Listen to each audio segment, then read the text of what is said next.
Welcome to KRR kitchen. இன்றைக்கி நம்ம கிச்சனில் நல்ல ஒரு அருமையான இட்லி குருமா ரெசிபி தான் எப்படி செய்கிறதுன்னு பார்க்க போகிறோம். இந்த இட்லி குருமா பார்த்திங்கன்னா நம்ம கையேந்தி பவன் சுவையில் சூப்பராக அங்கே கிடைக்கக்கூடிய அதே டேஸ்ட்டுக்கு எப்படி செய்கிறதுன்னு தான் பார்க்க போகிறோங்க. இந்த குருமா பார்த்திங்கன்னா இட்லி, தோசை, சப்பாத்தி, பூரின்னு எல்லாத்துக்குமே ரொம்ப அருமையாக இருக்கும். செய்கிறதும் பார்த்திங்கன்னா ரொம்ப ஈஸியாக செஞ்சிடலாம்.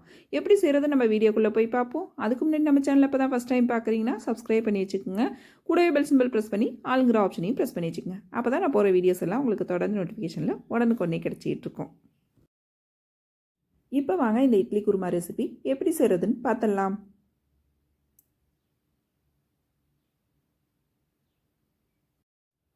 இப்போ இட்லி குருமா செய்யறதுக்கு முன்னாடி நம்ம ஒரு மசாலா வறுத்து அரைச்சிக்கணும் பேஸ்ட்டாக. அதுக்கு பார்த்திங்கன்னா அடுப்பில் ஒரு கடாய் வச்சுருக்கேன். ஒரு 2 டீஸ்பூன் அளவுக்கு எண்ணெய் சேர்த்துக்கிறேன்.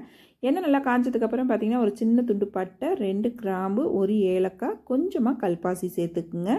இது நல்லா பொரிஞ்சதுக்கப்புறம் பார்த்திங்கன்னா நல்லா ஒரு 20 சின்ன வெங்காயம் உரித்து வச்சுருக்கேன். அது இதில் சேர்த்துக்கிறேன். 10-15 புதினா இலையும் சேர்த்துக்கிறேன்.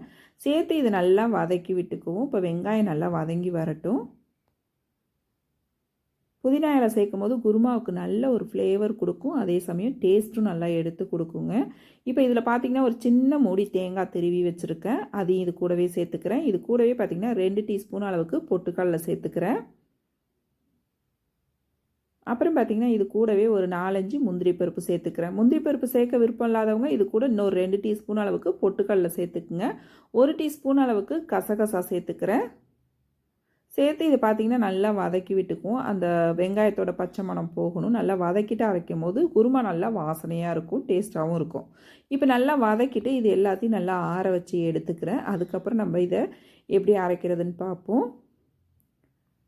இப்போ பார்த்திங்கன்னா ஆற வச்சது எல்லாத்தையும் நான் மிக்ஸி ஜாரில் சேர்த்துட்டேன். இது கூடவே பார்த்திங்கன்னா 1 டீஸ்பூன் அளவுக்கு சோம்பு சேர்த்துக்கிறேன். இந்த சோம்பு நம்ம வதக்கும் போது சேர்க்கணும். நான் மறந்துட்டேன், அதனால் இந்த ஸ்டேஜில் சேர்த்துருக்கேன். நீங்கள் வதக்கும் போதே சேர்த்துக்குங்க. இப்படியும் சேர்க்கலாம், அதனால் ஒன்றும் கிடையாது. இப்போ இதை கொஞ்சமாக தண்ணி விட்டு நல்ல ஒரு நைஸான பேஸ்ட்டை அரைச்சி எடுத்துகிட்டு வந்திருக்கேன் பாருங்கள். இந்த அளவுக்கு நல்லா அரைச்சி எடுத்துக்குங்க. இப்போ இது ஒரு ஓரமாக இருக்கட்டும். இப்போ குருமா தாளிக்கிறதுக்கு கடாய் வச்சுருக்கேன். அதில் 2 டேபிள் ஸ்பூன் அளவுக்கு தேங்காய் எண்ணெய் சேர்த்துக்குங்க. எண்ணெய் காஞ்சதுக்கப்புறம் ஒரு 1/2 டீஸ்பூன் அளவுக்கு சோம்பு சேர்த்து நல்லா பொரிய விட்டுக்குங்க.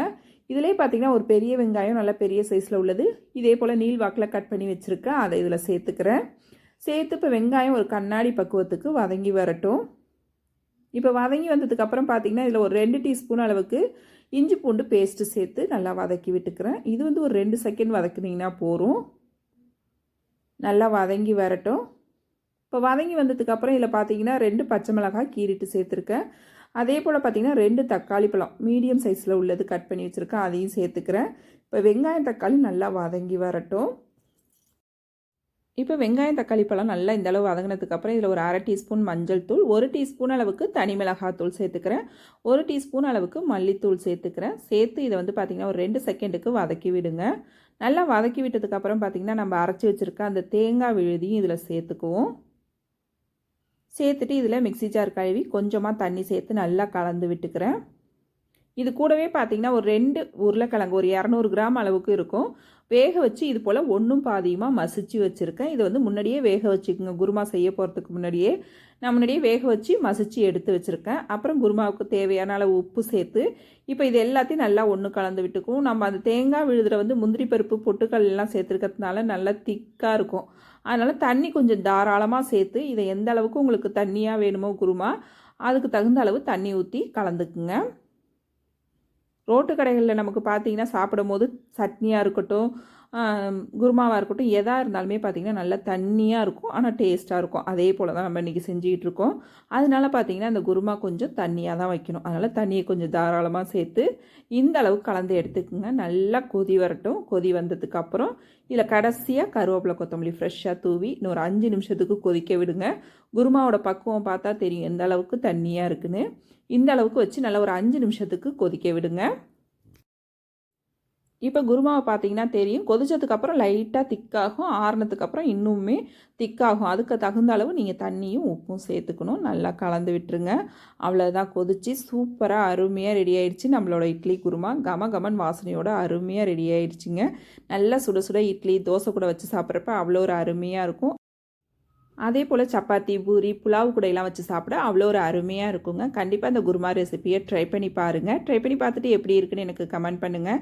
என்னோட இந்த ரெசிபி பிடிச்சிருந்ததுன்னா லைக் பண்ணுங்கள், ஷேர் பண்ணுங்கள். மறக்காமல் நம்ம கேஆர்ஆர் கிச்சனை சப்ஸ்கிரைப் பண்ணி வச்சுக்கோங்க. இதே போல் சைடிஷ் ரெசிபி நிறைய போட்டிருக்கேன். சட்னி ரெசிபி நம்ம சேனலில் நிறைய இருக்குது. ட்ரை பண்ணி பாருங்கள். ட்ரை பண்ணி பார்த்துட்டு எப்படி இருக்குன்னு கமெண்ட் பண்ணுங்கள். நாளைக்கு வேறொரு ரெசிபியோடு சந்திப்போம். தேங்க்ஸ் ஃபார் வாட்சிங்.